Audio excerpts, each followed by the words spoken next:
Hubble. The iconic telescope that's opened our eyes to the secrets of the universe, expanding our understanding about the fate of galaxies, and introducing us to massive forces we never even knew existed.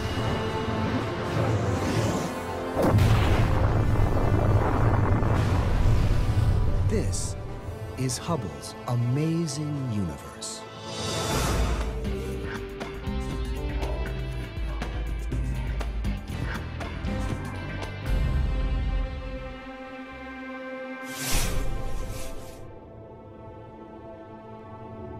The most celebrated telescope on Earth never touches the planet. Hubble Space Telescope orbits nearly 400 miles above the Earth, racing around the globe every 97 minutes. Its powerful gaze sees it all. Soaring star factories where new worlds are made. The violence of exploding stars. And a new light on black holes. Hubble is the key that has unlocked some of the greatest mysteries of the universe.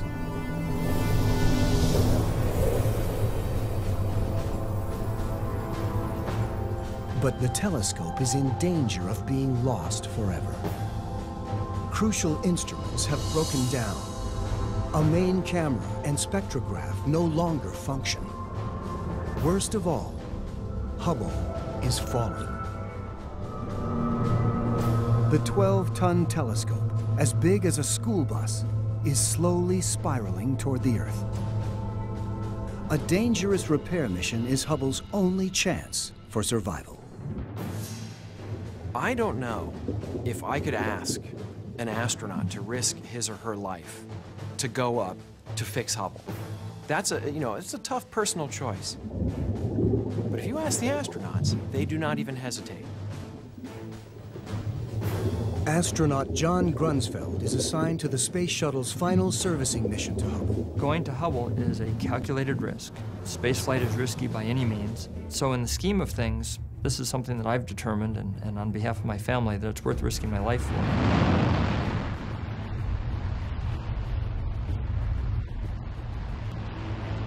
On May 11, 2009, 7 astronauts begin their 11-day mission. It will take 5 grueling spacewalks to repair and replace failing hardware, and also to install 2 new science instruments. Why is an aging telescope that's nearly reached its 20-year life expectancy worth the risk? Because Hubble continues to astound us with surprising details about our universe, as it has since its 1990 launch. Astronomers have long wondered where stars like our sun come from. Jeff Hester of Arizona State University knows that stars evolve from clouds of gas and dust. What he hopes to discover is how these clouds give life to stars. Astronomers suspected that the Eagle Nebula might provide clues. But even the most powerful Earth-bound telescopes couldn't get a clear view. Spring 1995. Hester aims Hubble Space Telescope toward the Eagle Nebula. As he downloads his images from Hubble, Hester can hardly believe his eyes.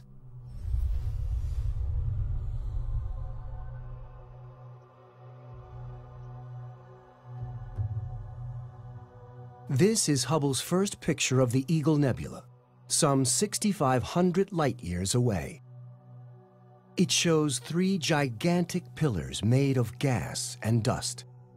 The tower on the left is about 4 light-years tall. What gives them their shape is the fact that fairly nearby there are some very, very massive, very luminous, very hot stars that are dumping out huge amounts of ultraviolet radiation. And it's sculpting the surroundings. These celestial pillars have never been revealed in such stunning detail.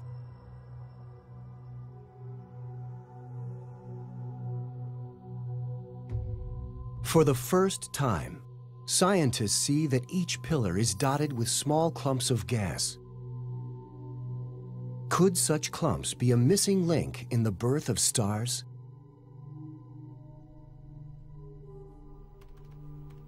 Hester calls the clumps evaporating gaseous globules, eggs for short.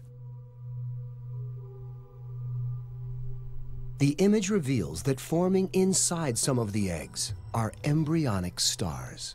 What we're looking at is a snapshot of a very dynamic process, a snapshot of something that's changing. As part of that change, next generation of stars is emerging. This one, for example, you can see the little red dot in there, which actually is the star.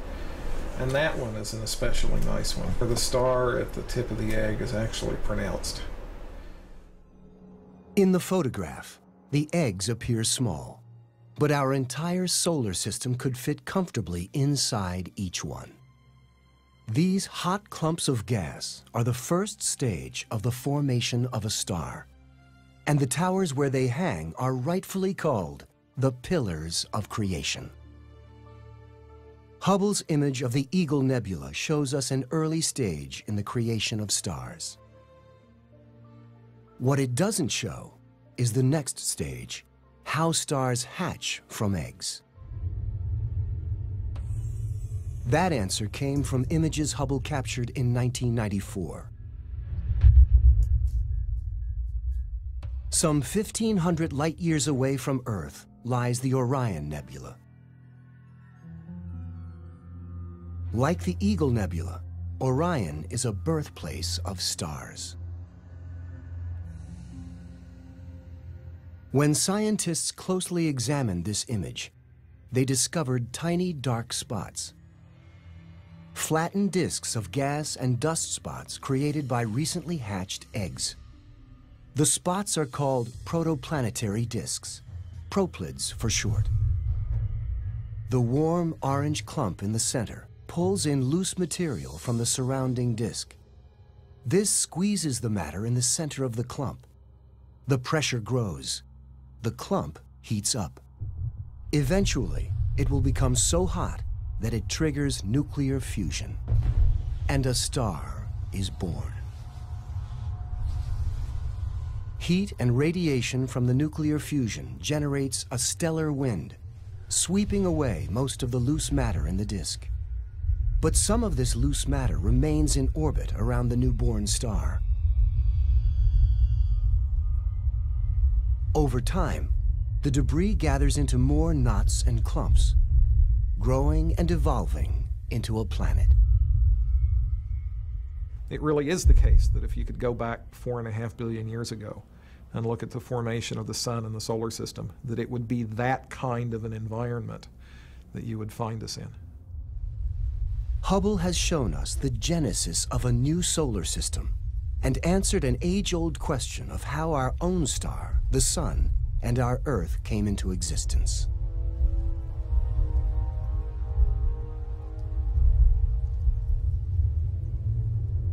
Beyond the Eagle and Orion nebulae, even larger star-forming regions lie within the plane of the Milky Way. Scientists wonder if the life cycle of stars is the same in these distant regions. In March 2005, Hubble began relaying images of a new target, the Carina Nebula, one of the largest star-forming regions in the sky.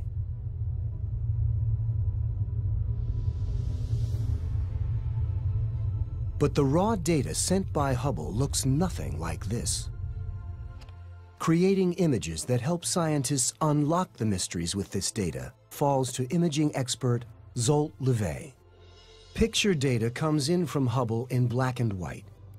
Levé assigns colors to these images according to the chemical elements detected by Hubble's instruments. Blue shows oxygen. Red shows sulfur. And green is hydrogen. LeVay works for about a year to produce the full mosaic out of 48 separate pictures. The sheer size of this landscape is astonishing. Hubble's image of Carina shows a region over 50 light-years across. Newly formed stars cluster together, blasting the surrounding regions with intense stellar winds. Here, too, are the eggs that will one day become stars encircled by planets. Among the thousands of newborn stars lurks a surprise. Within the cloudy halls of Carina, Hubble detects the death throes of a massive star. In 2005, Hubble zoomed into the Carina Nebula.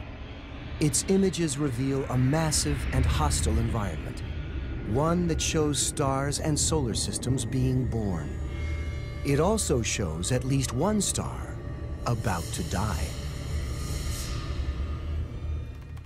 For scientists, a dying star is an opportunity to see the future of our own solar system.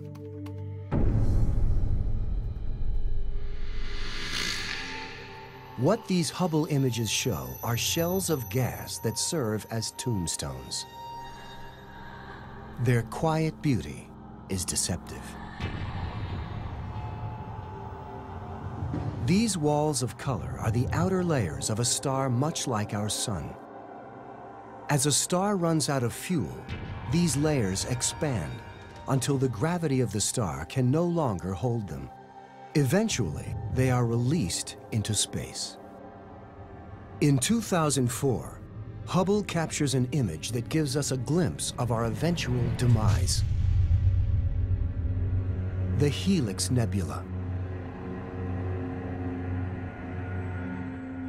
As these outer layers of a star expand, they leave behind a searing hot ball of solidified oxygen and carbon, astronomers call a white dwarf. Someday, the same thing will happen to our own sun. The sun will run out of fuel, and that will cause it to expand into a giant red star.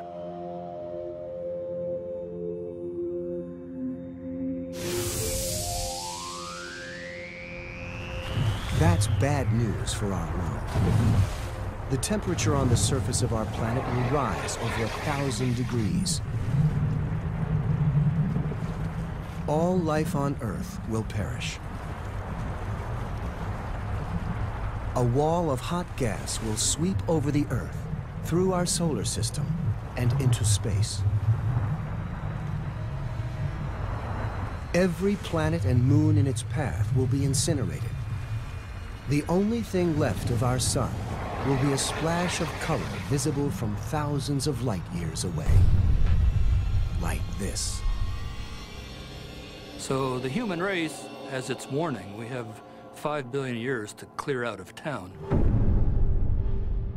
But even the death of our own sun hardly compares to a more powerful downfall.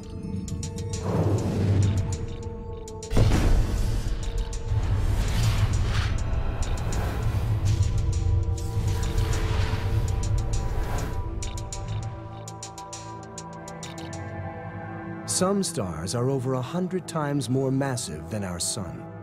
The bigger the star, the shorter its life, and the more violent its death. These stars explode in a massive fireball called a supernovae. Not every kind of star can explode as a supernova. The sun can't, for example. It just lacks the oomph. It doesn't have the mass that you need to be able to get what happens in the core to make a star blow up. There are a handful of stars in the galaxy that are definitely capable of doing this.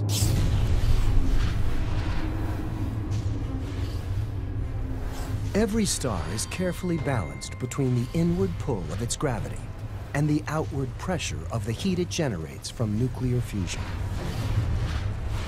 When it runs out of fuel, the pressure needed for balance is gone. Gravity now reigns supreme. The star caves in and explodes. The full fury of a supernova destroys the star and everything around it. In fact, one such giant star has already exploded in our own galaxy. Hubble Space Telescope recorded an image of the aftermath.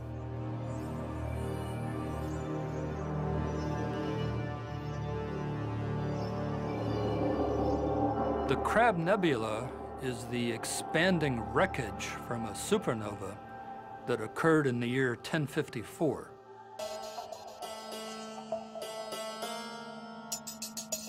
The explosion of the supernova was recorded by Chinese astronomers, so we know exactly when the explosion was.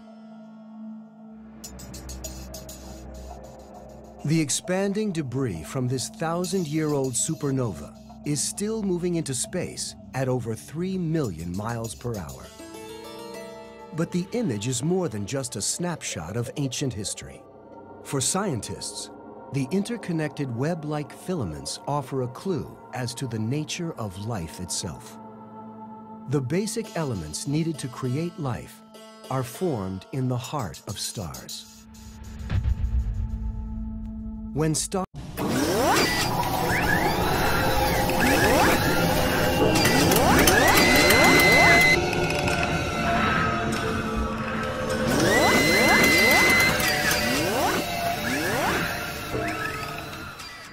explode, these fundamental elements are scattered throughout the universe, seeding distant nebula clouds, which give birth to new planets and new life.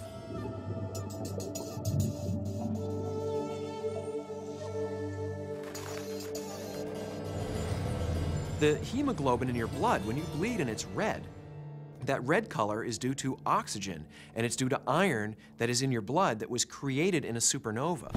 The gold on your wedding ring is created in a supernova. Calcium in your bones was created in a supernova.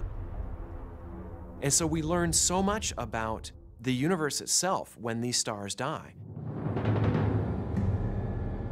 Hubble is giving scientists the ultimate learning experience by monitoring one particular star, Eta Carina, back in the Carina Nebula.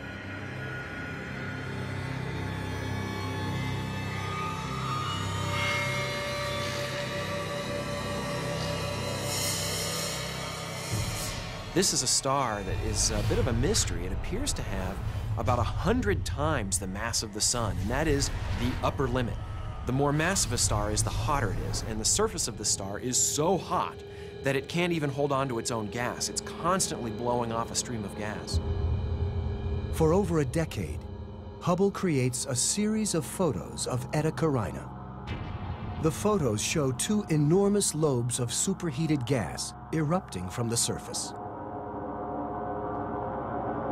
Although Eta Carina is a young star, its huge mass makes it unstable. This star will not survive for long. This is one of the very few stars that we can point at and say, yeah, that one's gonna go. When Eta Carina goes, it will become one of the most devastating supernovae ever recorded.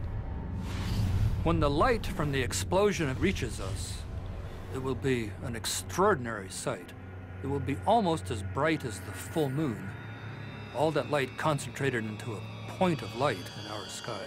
It will cast shadows at night. The fireworks will begin when the star runs out of fuel. The gigantic star will destroy itself in just a few seconds.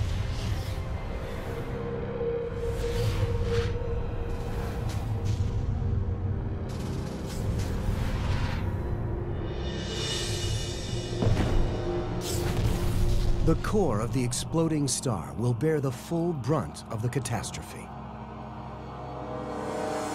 When that happens, it will leave behind the one outer space phenomenon that has long captured the imagination of stargazers: a black hole.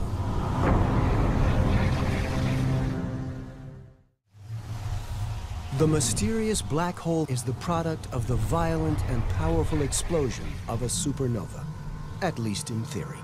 Before Hubble, there was no conclusive proof that black holes existed at all.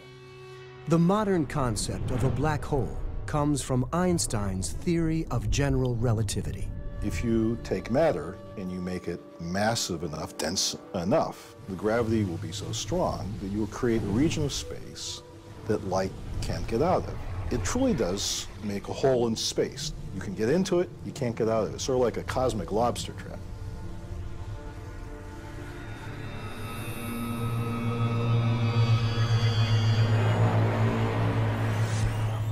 According to Einstein, a black hole begins with a very large star.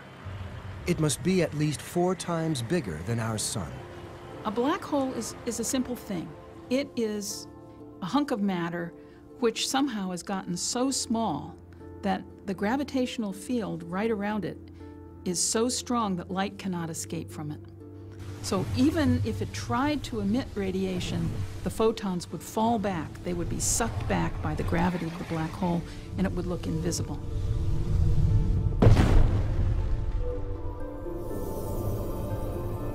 During the blast of a supernova, the inner core of a star collapses into a single point, smaller than a pinhead. Astronomers call this single point a singularity. A singularity is an object with no length, width, or height, yet it retains most of the gravity of the original star. One of the primary goals for Hubble was to prove once and for all whether or not black holes exist. But how does one search for an invisible point? Astronomers decide to direct Hubble to examine the exact centers of galaxies. It is a wise decision. What they discover is that the stars close to the center of galaxies zoom around at very high speed. This is not how stars normally behave. Most stars move along at relatively slow speeds. But down in the central hub of galaxies, stars are being thrown around by the gravity of something that is massive, yet ultra-compact. There can be only one cause for this effect: the fabled black hole.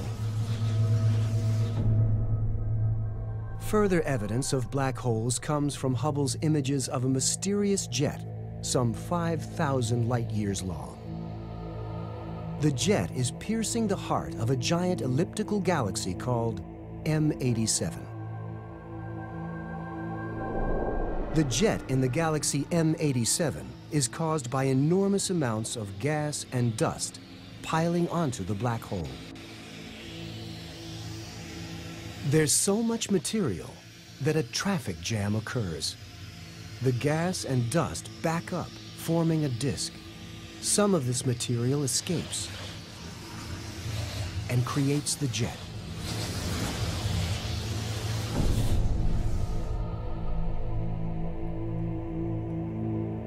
The black hole is showing itself with a parade of light. The connection between a galaxy and the black hole in its heart is not yet well understood. But astronomers believe that black holes play a part in the formation of galaxies.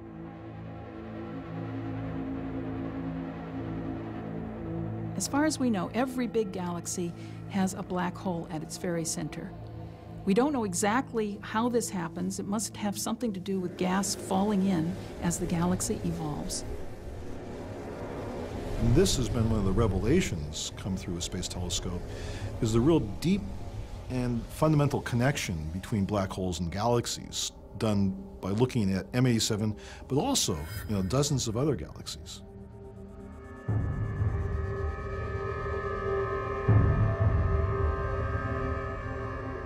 Before Hubble, black holes were merely a concept, an unproven part of astronomical lore. Hubble Space Telescope has changed that forever.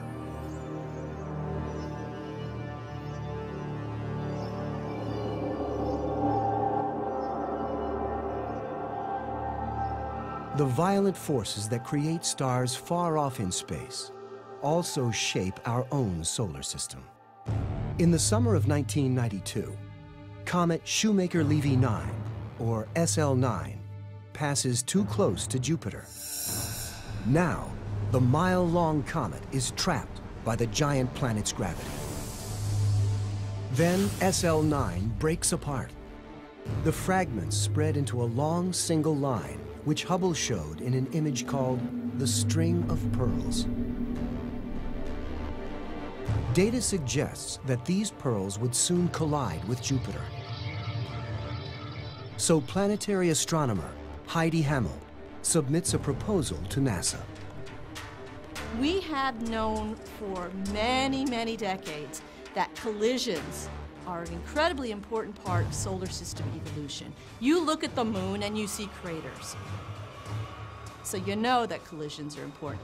Even on the Earth, we've known for decades that collisions have played a big role. But we never have had an opportunity to see a collision. In July 1994, the team gathers at the Space Telescope Science Institute in Baltimore to watch the comet make contact with the planet. We didn't know what was going to happen when Shoemaker-Levy 9 hit Jupiter. And it was really possible that nothing would happen at all. The first image of Shoemaker-Levy 9 came in. It seemed to show no signs of impact.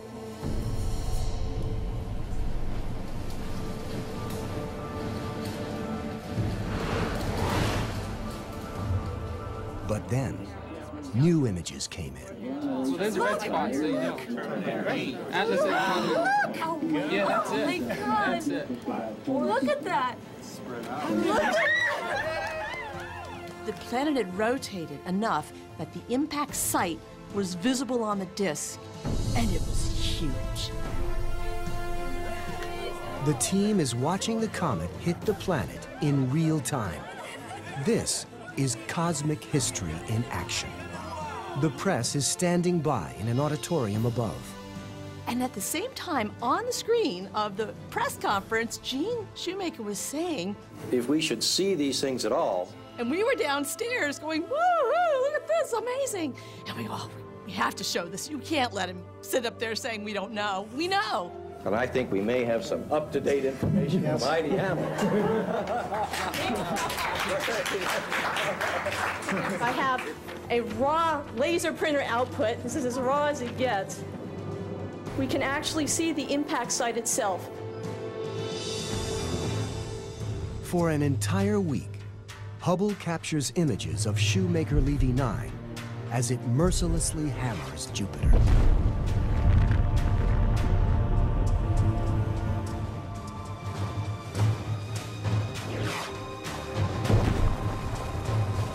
We calculated the heights of these explosive plumes out of Jupiter to rising something like 3,000 kilometers out of Jupiter's atmosphere. So it's huge. It's planetary-wide scale. What there was left was clouds that had been seriously disturbed over thousands and thousands of miles, seriously disturbed up to temperatures of tens of thousands of degrees. Hubble's pictures of the comet impact prove that the kind of violence that formed our planet billions of years ago continues through this day. Shoemaker-Levy 9 shows a devastating day on nearby Jupiter. But when Hubble turns toward an empty patch of distant sky, what it finds will rock the scientific community. In the winter of 1995, a series of commands are sent to Hubble's onboard computer that turn the orbiting telescope toward what is apparently an empty part of the sky.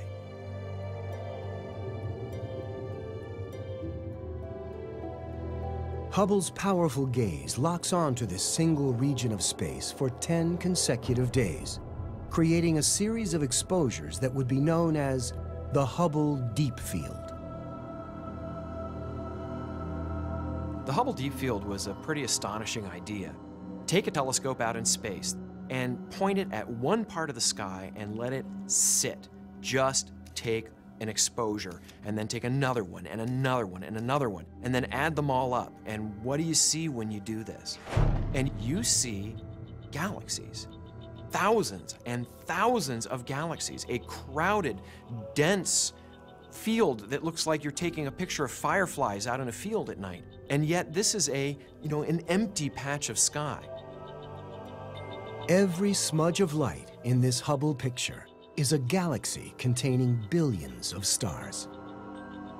These galaxies are captured at various stages of evolution.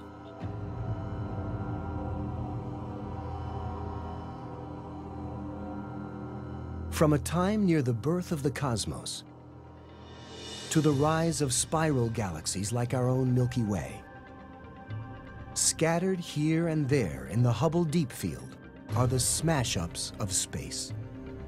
Galaxies crashing into and cannibalizing each other.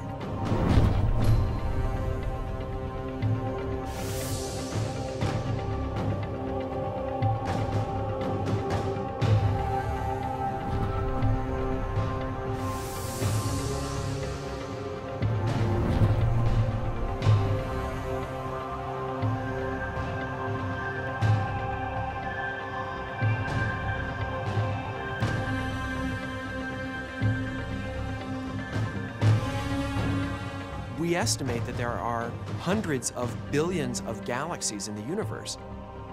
But it's only until you see that Hubble Deep Field and you understand that you're seeing a tiny little patch of sky. And yet it is filled to the brim with galaxies. And that's telling you that this universe is an astonishing and crowded and wonderful place. The entire history of growth and change in galaxies is written in this single image of the Hubble Deep Field.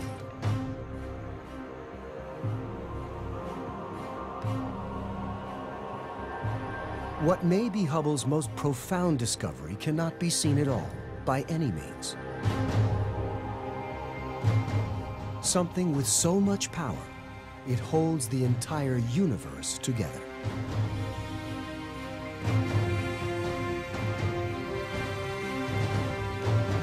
For a number of years, astronomers like Kim Weaver have been surprised by the way galaxies behave. Our observations of things we could see, like galaxies, weren't making a lot of sense to us. For example, how a galaxy rotates. The arms of spiral galaxies seem to move faster than the laws of physics would allow. Astronomers spotted other oddities as well. You can have clusters of galaxies that have hundreds to 1,000 galaxies in them. These clusters of galaxies are still bound to each other. The galaxies are still orbiting after all this time. Why are they bound to the cluster? There's something there creating gravity, creating the bending of space to hold these galaxies in place and to hold galaxies in their rotation that we're not seeing. Astronomers hypothesize that galaxies are surrounded by a halo of unknown forms of matter. This matter acts like a glue that holds the universe together. They call it dark matter. Though we can't see dark matter, one astronomer has discovered a way to find it. We took the Hubble Space Telescope and over 2 years slowly pieced together a mosaic of 600 images, tiled together a large patch of sky in which we could see about 2 million faint galaxies. And this was the Hubble Space Telescope Cosmos survey. It's the largest ever survey.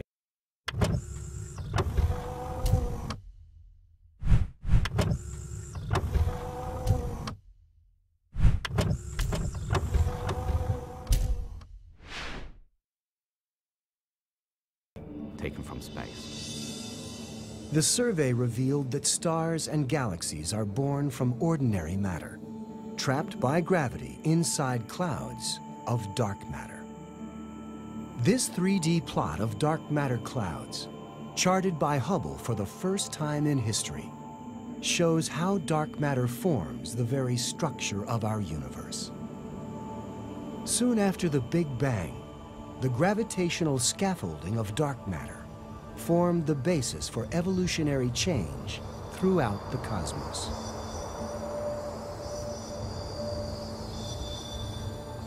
We, in fact, owe our entire existence to this scaffolding that's set up of dark matter in the early universe. As important as it is to our very existence, astronomers so far have no idea what dark matter is.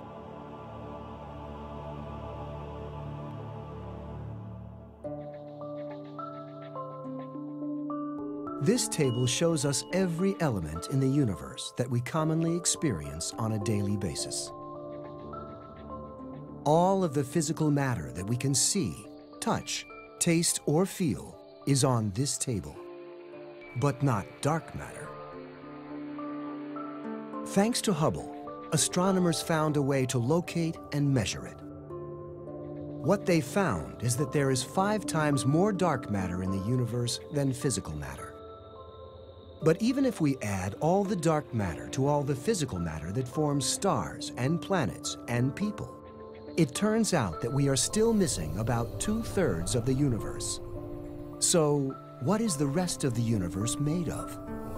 Once again, scientists turn to Hubble for answers. The Hubble telescope is changing our understanding of reality. Adam Rees is part of a team of astronomers looking for the answer to a basic question. How is the universe changing? Since the 1920s, astronomers have known that the universe is expanding. They assumed that gravity would one day slow the expansion down, and perhaps even cause the universe to halt. I know the universe is slowing down. The question just is how much? The answer to this question would settle the debate about the age and fate of the universe. And it became a race. There were 2 teams that didn't much like each other. They were trying to measure the rate at which the universe has been expanding at different times in the past and compare it with the rate at which it's expanding now. The rival team of astronomers is closing on a solution. There was this sense of competition and urgency to get to the answer. On the other hand, you wanted to be very careful because you knew that, if you got the wrong answer and they got the right answer or vice versa, there would be a way to check. The way to check comes from Hubble. It finds supernova explosions in remote galaxies and uses the light from the explosion as a yardstick to measure the distance from Earth to the galaxy. But Hubble's findings do not fit the accepted model for the expansion of the universe. The galaxies with supernovae are not just moving away. They are moving at an accelerated rate. Hubble's results convinces astronomers that they must think of the universe in an entirely new way. The only explanation is as simple as it is unlikely. Something is causing the expansion of the universe to accelerate, an unseen force called dark energy. Dark energy is another manifestation of a familiar force. So gravity is a familiar force, but we've never seen it act this way before. If you had a friend who was sort of Jekyll and Hyde and you had never seen his Mr. Hyde personality, we've seen the Mr. Hyde of gravity, and it's called dark energy. But the darkest part of this mysterious force is its future. Over time, it will grow in strength. This means that one day, dark energy will become stronger than gravity, stronger than even the forces which bind atoms together. Every bound thing becomes unbound, including eventually at the most subatomic level. Our universe, it seems, is living on borrowed time. The universe will one day end in a cosmic apocalypse that scientists call the Big Rip.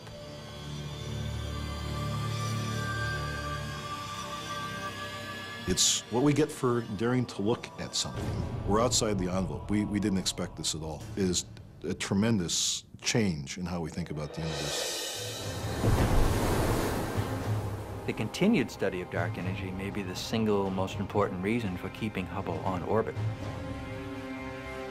But how much longer can we keep Hubble flying?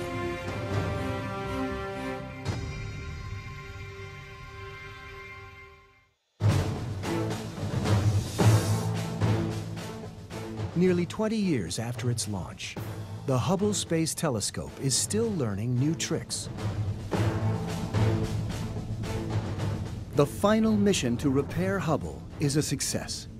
The new Wide-Field Planetary Camera 3 will allow Hubble to peer even deeper into the universe. Another new tool, the Cosmic Origin Spectrograph, will tell us more about the way dark matter affects distant galaxies. But even with new hardware, Hubble will last only 5 to 10 more years. At the end of the mission, when all the work is done, before the final moment that we go back in the airlock, and I'm absolutely sure I'm going to take either one last grab on the Hubble or one last look. I do believe this is the last time people will visit the Hubble Space Telescope. And after all that so many people have invested, I think I will vicariously for them and for real for me, I'll be kind of giving Hubble that last hug before we send it on its way to what really will be an entire new journey of discovery for Hubble.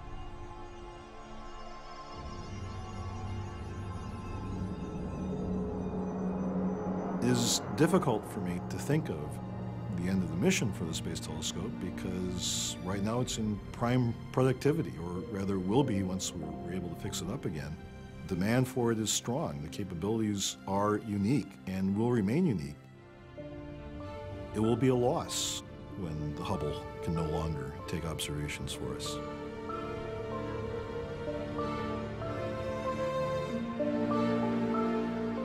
On the day that happens, the telescope will receive one last command: to shut down and return to Earth.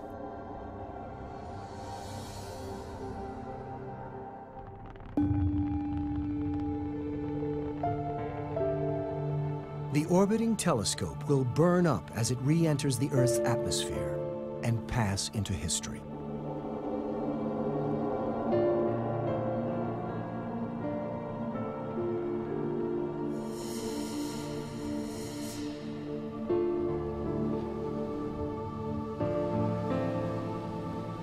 Controllers want to make sure that the enormous telescope falls into the Pacific Ocean.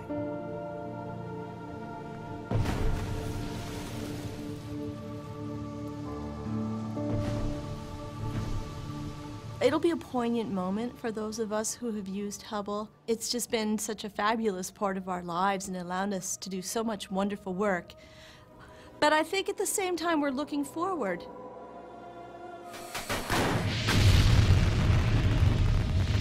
The next generation of space telescope is called the James Webb Space Telescope and is scheduled for launch in 2013.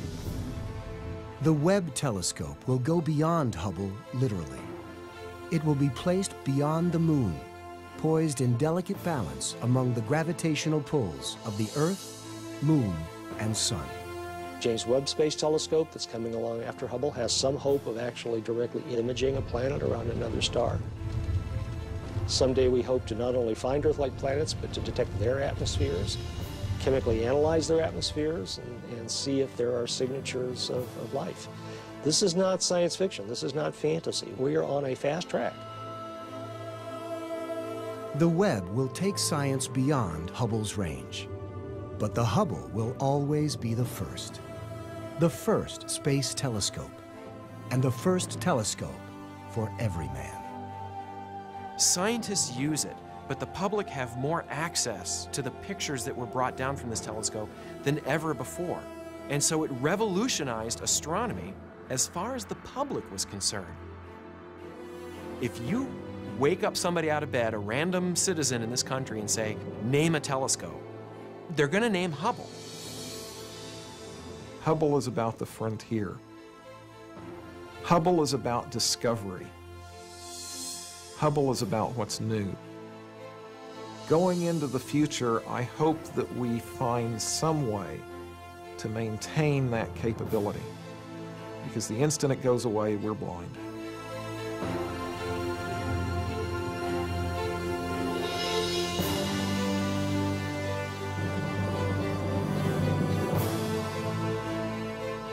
It has circled the Earth thousands of times, whirling around us again and again. Hubble has been the wide eyes of some very curious beings. It has given us astonishing images.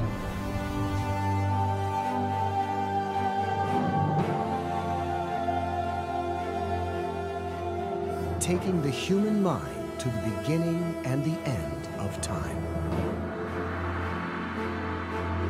Beyond our own ability to wonder at the world.